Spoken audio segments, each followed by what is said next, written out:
¿Se escucha? ¿Se habla bien? Bien, perfecto. Bueno, Rosemary, pues buenas tardes. Gracias por venir a compartir tu testimonio. Como sabes, soy Carlos Beristain, comisionado de la Comisión de la Verdad de Colombia. Está conmigo Gustavo Salazar, magistrado de la Sala de la JEP, encargado del caso de la Unión Patriótica. Esta Unión Patriótica que abrió los caminos de los cambios en Colombia, que fue exterminado, quiso ser exterminada por las bandas fascistas de la extrema derecha colombiana, está limpio de gobierno. Como decía esa gran conductora de este proceso de transvíctima, la doctora Helen Quiroga, tenemos que apostarle para que se instale un nuevo gobierno. Esto porque tomó 20 años. Y ahí debo decir que evidentemente hay manos grandes en algunos de los casos. No hay ninguna otra explicación, porque no es uno. Son muchos casos en donde todo avanza y un momento a otro se detiene. Muchas de estas personas denunciaron y eso no sirve para nada. También es un caso que muestra la ausencia brutal de protección, ¿no? O cómo los instrumentos que deberían ayudar a proteger la vida, pues o son ineficaces o se convierten en parte del problema, porque a veces pues el DAS estuvo metido en este exterminio de la Unión Patriótica.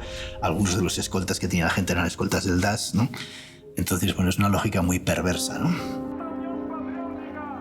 Al final, este país sabe lo que le pasó a la Unión Patriótica, no lo desconoce. Lo que no sabe es por qué y para qué se cometieron esas violaciones.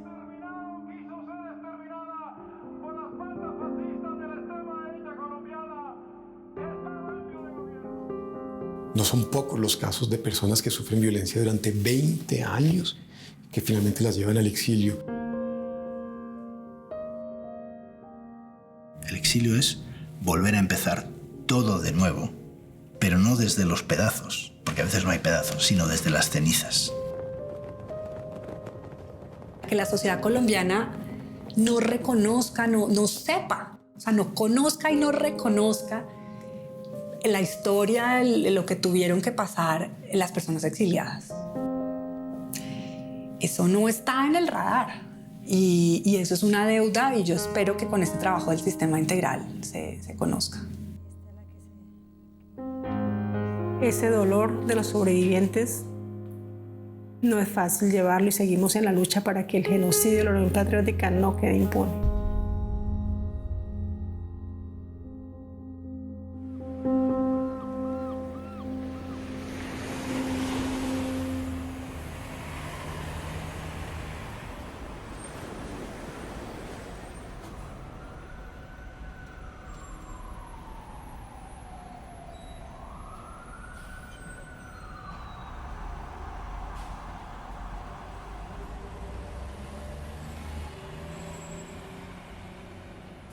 ¿Por qué estoy aquí? ¿Por qué estoy aquí en España?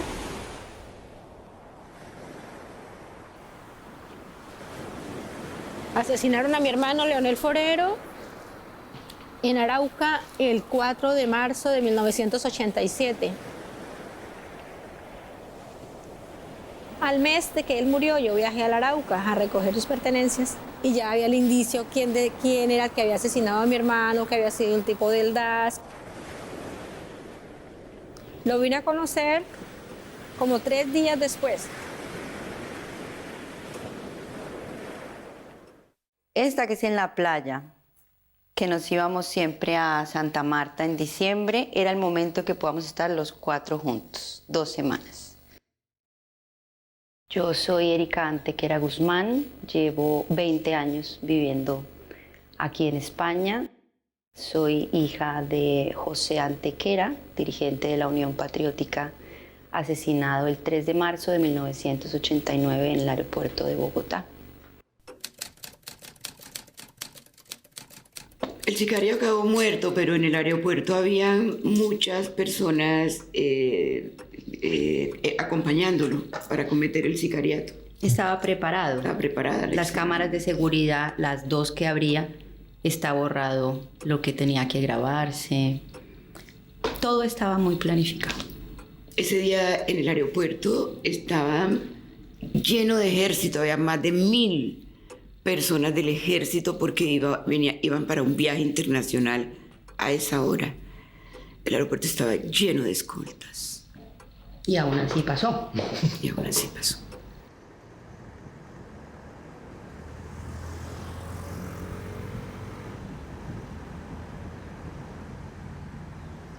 Aquí puedo compartirles parte de lo que es el archivo fotográfico de la memoria histórica del semanario Voz, en el que se encuentra en buena parte documentada la tragedia y el martirio que fue víctima el Partido Comunista Colombiano y la Unión Patriótica.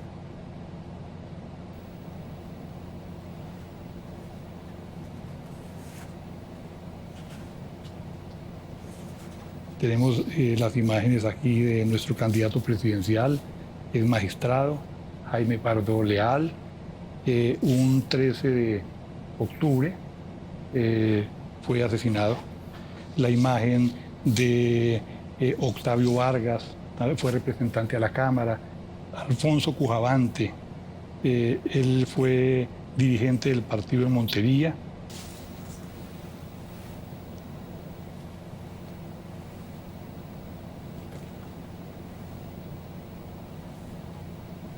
Nuestro director del semanario, Manuel Cepeda Vargas, asesinado en el año 1994, saliendo de su residencia. El asesinato de mi padre, que ocurrió el 9 de agosto de 1994, no puede ser entendido cabalmente si no es contextualizado en la serie de hechos criminales que conforman lo que las víctimas de este proceso hemos denominado un genocidio político y lo que consideramos, y aquí un primer asunto que yo pienso es central, debe ser el núcleo esencial de cualquier proceso de justicia, verdad, reparación y no repetición en este caso. Por eso es tan importante entender el fenómeno de la Unión Patriótica como lo que ha sido, como el intento por exterminar una fuerza política. Fuimos viendo morir tanta gente y decíamos, pero a todos no nos van a acabar. Vamos a seguir adelante. ¿Y cómo lo hemos hecho? Tenemos hijos, ya tenemos nietos. En todos ellos va la historia. Y confiamos en que esa fuerza de luchar por lo que es la democracia en un país, la verdadera, esa es una misión como indestructible mentalmente. Necesitamos que el país entero conozca la verdad de lo ocurrido, no solamente las víctimas de la Unión Patriótica, sino el país entero debe saber que los asesinatos, desapariciones y todas las violaciones de derechos humanos cometidas contra la Unión Patriótica, contra los sindicalistas, contra los estudiantes, contra las mujeres, contra los campesinos, los pueblos indígenas, lo tiene que saber el país entero, no solamente las víctimas, porque es que no somos 4 personas, somos millones de personas en Colombia.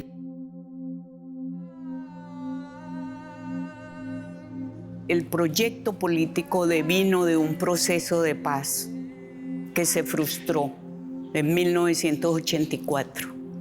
La Unión Patriótica fue el vehículo mediante el cual la guerrilla de las FARC iba a hacer su incorporación a la vida política. Pero ese proyecto se frustra, ellos se devuelven y queda el proyecto político, sí, que es el estigmatizado. Todas las personas de la Unión Patriótica entonces eran guerrilleras de las FARC. Un acuerdo de paz lo que contempla es ponerse a trabajar por resolver los graves problemas que tiene el país, sobre todo los problemas que tiene la gente. El problema de la tierra, el problema de la falta de vivienda, el problema de la falta de empleo, de la falta de educación, es decir, de servicios públicos, de la salud en Colombia es muy precaria. Mientras avanzaba como todo el tema de posibilidades políticas, también era cierto, y ese es un poco los recuerdos que más tengo, son los recuerdos un poco del asesinato de los amigos de mi papá, ¿sí? De los compañeros de mi padre, los líderes de sindicato, sobre todo ellos y los líderes comunales que que apostaron por ese proyecto político. Digamos que muchas víctimas de la OP y sobre todo ya nuestra generación dice, pues hemos esperado lo más, ahora hay que esperar lo menos, ¿sí? Y siempre digamos que más allá del tema de reparación económica está el tema de la reparación política, ¿no? Creo que esa es un poco la gran bandera de muchas víctimas, y es cómo efectivamente en aras de construir una sociedad distinta pues se puede garantizar la democracia realmente en Colombia, que eso significa que quienes han, digamos, pensado distinto, digamos, como al establecimiento, tengan todo el derecho a hacerlo sin ser señalados y sobre todo asesinados, ¿no?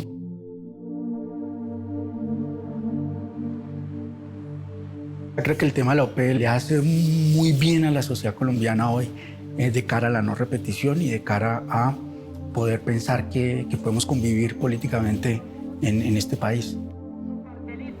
Aquí hay cartelitos todavía para que los compañeros y compañeras que todavía no tienen su cartelito lo recojan aquí. Que esta unión patriótica que abrió los caminos, los cambios en Colombia, que fue exterminado, quiso ser exterminada.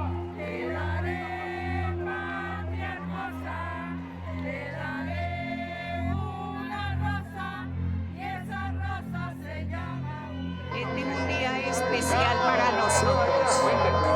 Es el reencuentro de las víctimas para cumplir la promesa de continuar luchando por justicia, para decirle al país que seguimos en pie de lucha por justicia, por verdad, por reparación.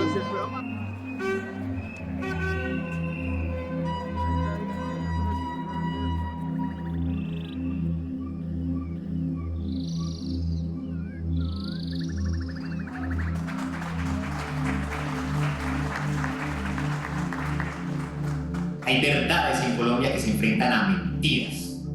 Y no deberíamos permitir de ninguna manera que las mentiras que circulan en nuestra sociedad se conviertan en otras versiones respetables que hay que respetar en un marco de supuesta pluralidad.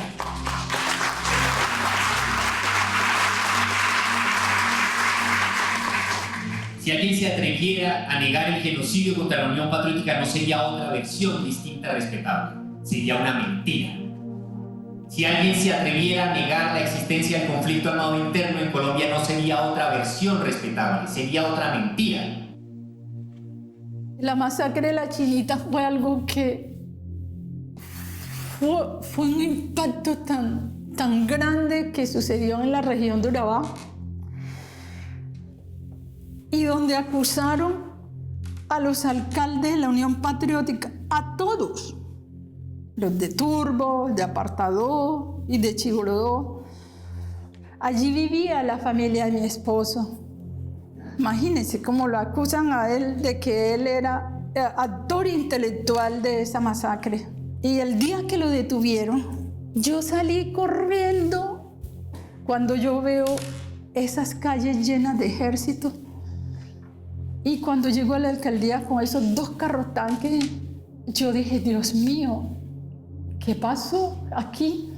Y todo ese ambiente de impacto, de miedo, de zozobra, ocasionó en las mentes de los ciudadanos de Chigorodó para dejarles de esa manera, como detuvieron a mi esposo, dejarle en las mentes que la Unión Patriótica no iría más. Mucha atención, que la Jurisdicción Especial para la Paz, JEP, acaba de anunciar que abrirá el caso 06, referente a la victimización de los miembros del partido político Unión Patriótica.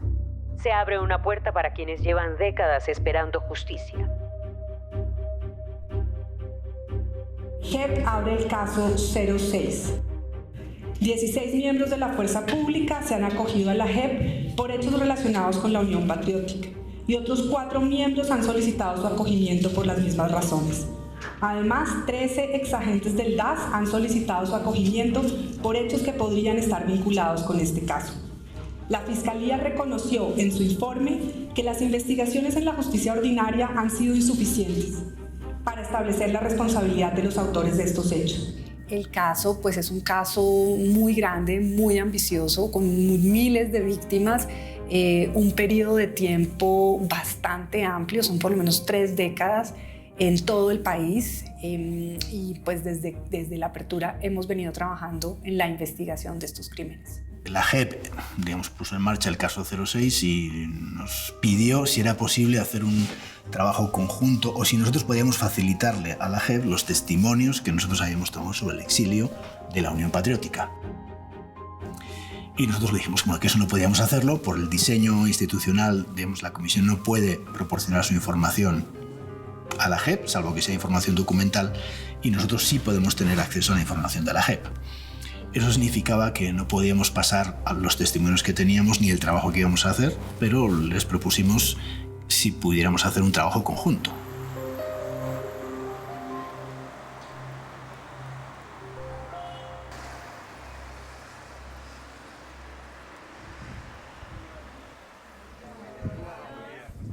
El caso en el exilio, para el caso 06, las víctimas del exilio se trabajaron básicamente y se hicieron a través de un trabajo conjunto con la Comisión de la Verdad, aprovechando o sirviéndonos del trabajo que había adelantado especialmente el comisionado Carlos Martín Beristain, que tenía no solo la confianza del trabajo, sino una aproximación inicial que permitía la toma de testimonios.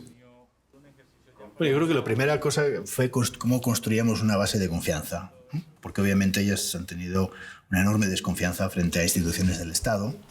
Y a pesar de que algunos eran obviamente personas conocidas, etc., también había una mayor desconfianza frente a qué significa declarar ante un juez. Una cosa es declarar ante la comisión, tomar un testimonio de la comisión, otra cosa es declarar ante un juez.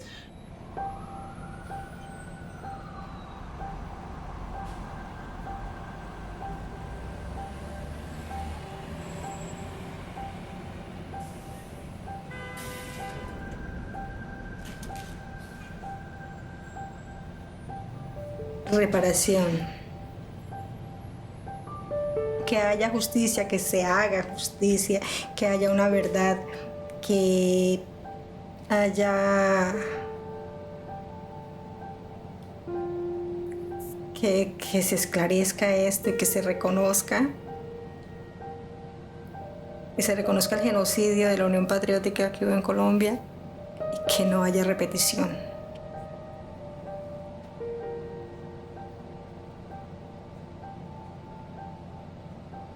Que nos den la garantía, que nos den de pronto una forma de reparar es que nos den seguridad de estar en nuestro territorio, estar en nuestro país.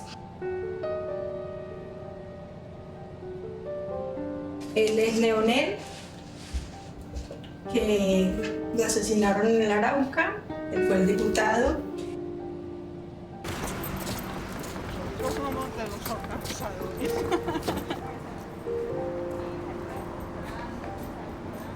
Muchas situaciones difíciles que nos tocó vivir, llegar a un país, aprender la lengua, aprender una cultura, aprender a adaptarse y sobre todo que uno se siente siempre extranjero. La fobia y la xenofobia no se ve, se siente. Es algo muy complejo de explicar, pero es algo que se siente a pesar de que uno se siente muy agradecido con el país de acogida porque estamos vivos.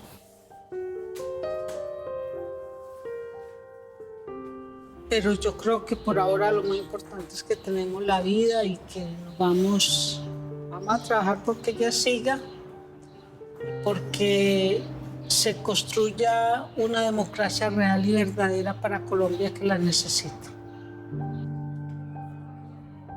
Llegar aquí en esta etapa, en estas circunstancias políticas, en estas circunstancias de la pandemia, significa para nosotros desde el punto de vista muy interno un triunfo, un éxito. Por eso yo creo que la Comisión de la Verdad, la JEP y todas estas instituciones creadas por el proceso de paz son un gran avance en la cultura política y en la solución de las crisis cómo hacemos de esta experiencia una experiencia de reconstrucción.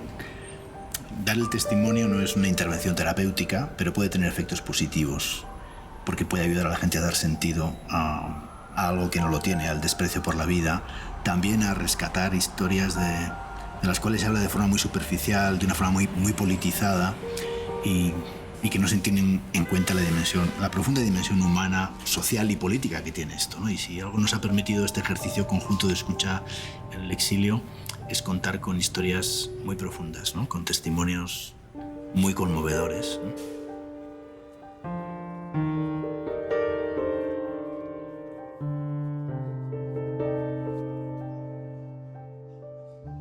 Después de tantos años, 20, 25, 30, 35 años de sufrido el hecho victimizante, digamos, más grave, porque básicamente nunca es uno solo, lo que nos dimos cuenta es que la gente aún siente un enorme temor de lo que le pueda suceder y sobre todo que le pueda suceder a los suyos, lo cual implica un enorme compromiso de quienes como instituciones representamos las posibilidades de un Estado que quiere corregir todo aquello que no le garantizó a un ciudadano. Yo creo que la escucha ya dignifica, ¿no? Que las personas nos cuenten su historia, nos cuenten su vivencia. Para ellos también es como una liberación, ¿no? Un desahogo importante. Que los escuchen un magistrado de un alto tribunal, un comisionado de la Comisión de la Verdad, por eso también es relevante. Y lo otro es también como un ejercicio de reconocimiento, ¿no? Nosotros a ellos los estamos reconociendo como víctimas, los estamos reconociendo como pues unas personas que fueron vulnerados en sus derechos y pues intentamos que con su relato les demos como un lugar importante, ¿no?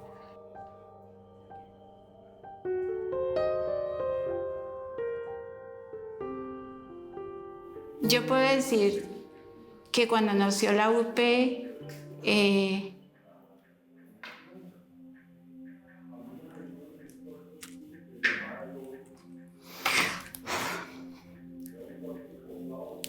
fue un pequeño sueño que tuvimos, que nos dejaron soñar por un instante que íbamos a tener un país diferente, para después comenzar una pesadilla. La Unión Patriótica surgió precisamente como una alternativa al conflicto armado, como una propuesta de paz. La Unión Patriótica no era un brazo desarmado de una organización militar, era una propuesta de paz. Me obligaron a dejar mi trabajo como directora de hogares infantiles, que fue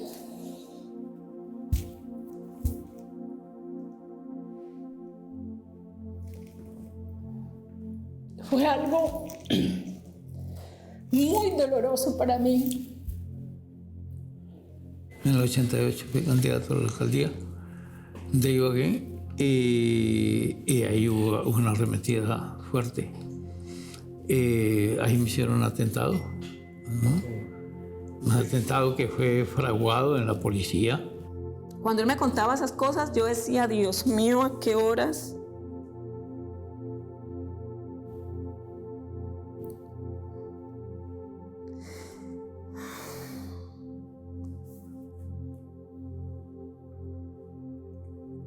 ¿A qué horas va a ser uno más? Hubo un atentado contra mi tío, Alirio Traslaviña, en Barranca Bermeja. También por pertenecer a la Unión Patriótica, le tiraron una granada, el cual lo hirieron de muerte. Se comenzó a hablar de una operación según la cual tuvieron ellos, los dirigentes de la UP Noticia, se buscaba asestarle un golpe final al movimiento. Yo lo insultaba, yo le decía que asesino, que desgraciado, que tal. Entonces me dijo, sí, lo maté, ¿y qué? Cogió el arma de él y empezó a pasármela por la cara, por los senos, la pasaba así, que a mí me iba a hacer lo mismo. Y otro entró con una pistola apuntando simplemente. Y me llevaron al B2. Nos hacían quitar toda la ropa y dejarnos en interiores nomás. La reclusión era en una celda que no tenía luz, sino una pequeña claraboya donde había luz más o menos 4 o 5 horas en el día. Y las heces de todos los que estaban al lado de arriba pasaban por mí. Ahí le tenemos un negro que los va a violar a ustedes. Y nos sacaron un soldado grandísimo y no a esa edad, pues... Tuve que salir clandestina para que los enemigos no se dieran cuenta que yo iba a salir. Eso fue un viaje donde yo, cuando me tocó pasar por la tierra, por la finca de mis padres, que vi el árbol de mamón donde yo jugaba desde lejos, a una distancia, unos 5 kilómetros o unos 3 o 4 kilómetros, a mí sentía que el alma se me estaba arrancando y me parecía que los árboles me decían adiós cuando yo pasaba por la carretera en el bus. O sea, silenciarnos y no hacer nuestro trabajo es como que ganaron. Y en un país que supuestamente, como Colombia, que supuestamente es una democracia, lo que uno estaba haciendo no era nada malo. Era acompañar y darle voces a los campesinos, a las mujeres que habían sido violadas. Nosotros creo que éramos muy inocentes cuando empezó la UP. Nosotros creíamos realmente que íbamos a lograr un cambio y soñábamos con un cambio. Y lo digo que éramos inocentes porque nosotros no teníamos ni idea del monstruo que venía encima de nosotros. ¿Cuánto hace que no nos vemos? Sí. Y es como un encuentro colectivo, es importante, ¿sí? No, es que uno cada vez que... Bueno, cuando lo veo... Pero con esa vaina de colocar micos y micos, dicen no, ya no. Muy berraco escribir, ¿sí o no? Nombre completo. Terminó el año pasado, se ganó en la universidad. Personalmente opino que el sistema de justicia llamado transicional y especialmente de la justicia restaurativa no vino para resolver el problema de la insurgencia, el problema del proceso de paz transitorio. No, yo pienso que ese sistema de justicia vino para quedarse. Si logramos avanzar en esta concepción, los problemas no se van a resolver a través de un aparato del Estado, que en el fondo es represivo, sino a través del diálogo, a través de la concertación, a través de mirarnos a los ojos, ¿no? Y decir cada uno nuestros errores y entrar a conciliar las distintas situaciones para poder lograr una paz interior y una paz exterior. El hombre de la isla aquella, se fue, ¿no? Al que le hiciste la crónica. ¿Y cómo fue así como el encuentro después de tantos años? Muy bueno, muy bonito. Realmente muy bonito encontrar, porque gente que vive, por ejemplo, Alfonso del Pardo vive en Costa Rica. Y otros, que Luis Alberto Mata vive en Canadá. Y otro vive en Brasil.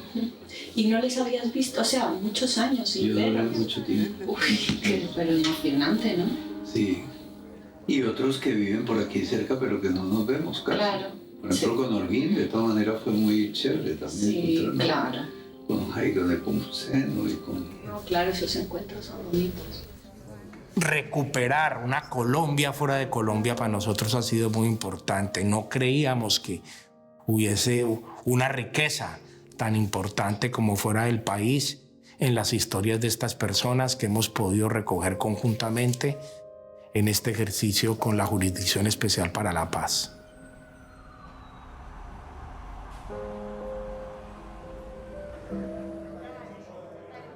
La La primera verdad es que hay que cancelar ya una discusión y es la violencia contra la Unión Patriótica fue sistemática y generalizada. Eso no hay la menor duda, no solo por su expansión geográfica, sino su permanencia en el tiempo. Es más, la permanencia y reiteración de las violencias contra personas y núcleos familiares específicos. Las cifras que tenemos, con las que contamos hoy en día, en el marco del caso 06, en la sala de reconocimiento, que son unas cifras que llevan consolidándose en poco más de 2 años, un trabajo de registro a registro, con nombres y situaciones reales, con fechas y lugares específicos, y que una vez revisadas nos llevan a un escenario de cerca de 8.300 víctimas y de 9.500, al menos de 9.500 hechos victimizantes. Y puedo decirlo con tranquilidad, estoy seguro que ese número va a aumentar. Van saliendo presuntos responsables, porque estamos todavía en instrucción.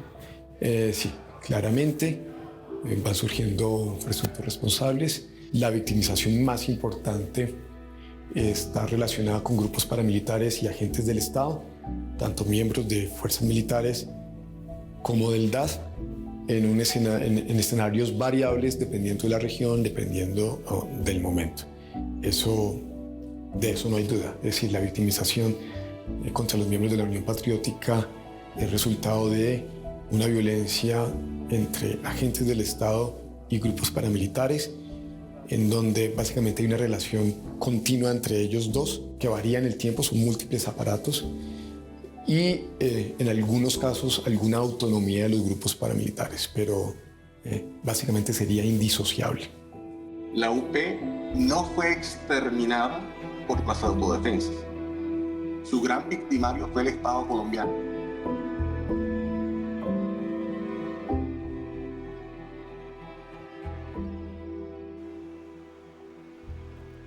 Y nosotras, esta justicia por la que trabajamos, es la justicia de todas las víctimas, pero también desde las mujeres o desde otras orientaciones sexuales. Y desde ahí contigo hemos tejido ese puente, que no tarde o temprano somos conscientes que veremos el horizonte de la justicia. También traemos presentes a todas nuestras compañeras, no solamente del Estado español, sino también de Canadá, de Costa Rica, de Panamá, ¿no? Nuestras compañeras retornadas. Este es un acantilado en el cual me refugio. Me encanta muchísimo porque siento mucha paz, mucha tranquilidad. Para mí el agua, el mar me desestresa y a la vez también me llena de nostalgia porque, bueno, quiero compartir con los míos, pero aquí yo me desdoblo prácticamente. Soy yo. Ella. Si no hubiera sido por ella, no salimos adelante. Porque los muertos no están. Son las mujeres las que se quedaron y nos sacaron adelante. Han pasado 33 años casi desde el asesinato de mi padre, sigue impune, a pesar de que es un caso que está en la Corte Interamericana de Derechos Humanos con el caso colectivo de la Unión Patriótica. Todavía no hay justicia. Esta es la foto preferida que yo tengo con mi padre. Amo esta foto. Y como te digo, mi papá iba y venía todo el tiempo, entonces una ocasión para tomarnos una foto los 4, pues tampoco hubo muchas. Se sacrifica todo, absolutamente todo. Digamos que yo no lo veo como un sacrificio porque uno responde a un compromiso muy interno que uno trae en el alma desde niño y que es el que lo obliga a luchar. No es un compromiso como tal, es una responsabilidad, diría yo. Es un deseo del alma, de hacer por los demás. Entonces, para mí no ha sido ningún compromiso.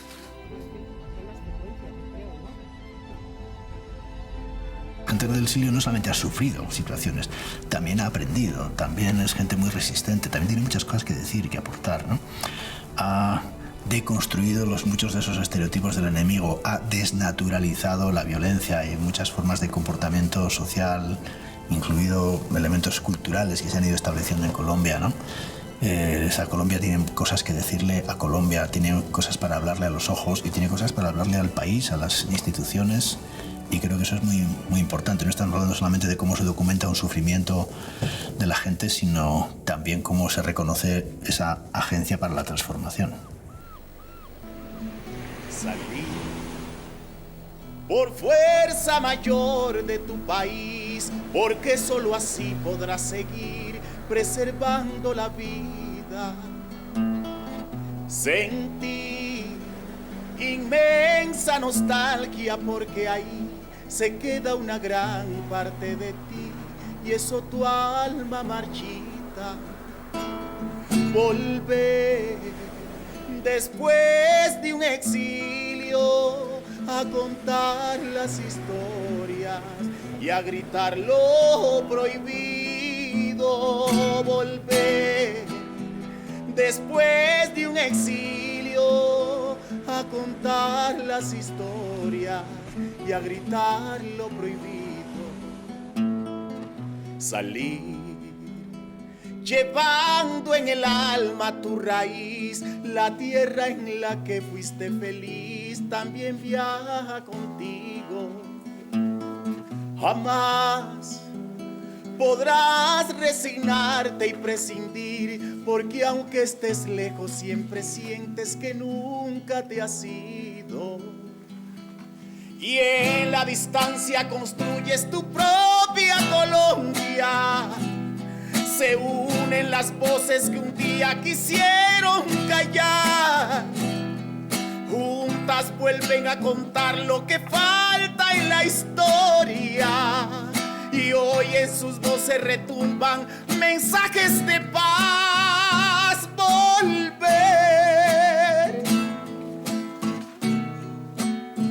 volver, por lo que no se ha podido hablar. Volver, por lo que